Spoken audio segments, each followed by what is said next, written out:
وعلیکم السلام ورحمۃ اللہ۔ سوال یہ ہے کہ اگر جمعے کے دن کسی کا انتقال ہو جائے تو کیا اسے قبر کا عذاب نہیں ہوگا؟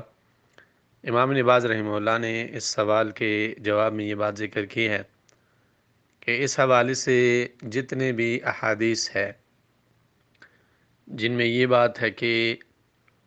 جمعے کے دن یا جمعے کے رات جو انسان وفات ہو جائے اسے کسی قسم کا کوئی عذاب نہیں ہوگا، یہ سب کے سب احادیث ضعیف ہے،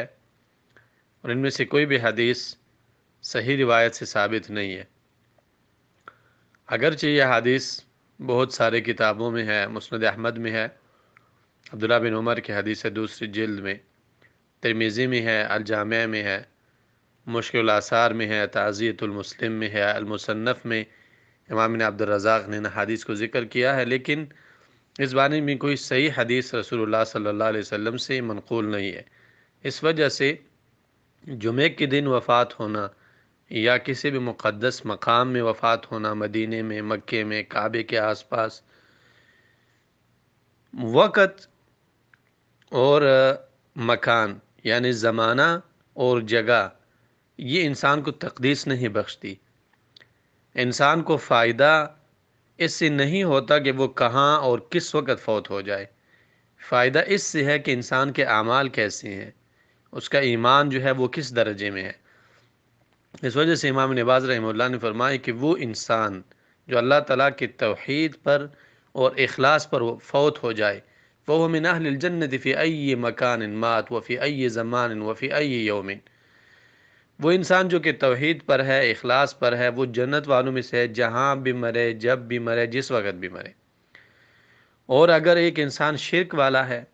اللہ اور اس کے دین کے خلاف ہے، اللہ اور اس کے رسول کا دشمن ہے، یہ انسان اگر کعبے کے اندر بھی مر جائے تو بھی یہ انسان اللہ کے عذاب سے اور جہنم سے نہیں بچ سکتا۔ اور اگر ایک انسان گنہگار ہے، یہ انسان خطر پر ہے، مطلب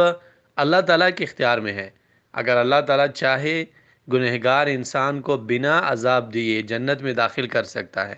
اور اگر اللہ تعالیٰ چاہے تو اسے اس کے گناہوں کا عذاب دے کر اس کے بعد اللہ تعالیٰ اسے جنت میں داخل کریں گے۔ یہ اتنی سی بات ہے کہ جس انسان نے اخلاص کے ساتھ کلمہ پڑھا ہے اور جو وقت اللہ نے اسے دیا ہے اس وقت کے مطابق اس انسان نے کچھ نہ کچھ نیک اعمال کیے ہیں، اگر یہ انسان جو کہ توحید پرست ہے جہنم میں چلا بھی جائے پھر بھی جہنم سے ایک نہ ایک دن وہ نکل آئے گا، لیکن وہ انسان جو کہ شرک کی حالت میں دنیا سے گیا ہے وہ کسی بھی وقت جہنم سے نہیں نکل سکتا، کیونکہ اللہ نے فرمایا ہے سورہ نساء آیت نمبر 48 میں، ان اللہ لا یغفر ان یشرک بہ ویغفر ما دون ذلک لمن یشاء۔ یقیناً اللہ تعالیٰ معاف نہیں کرتے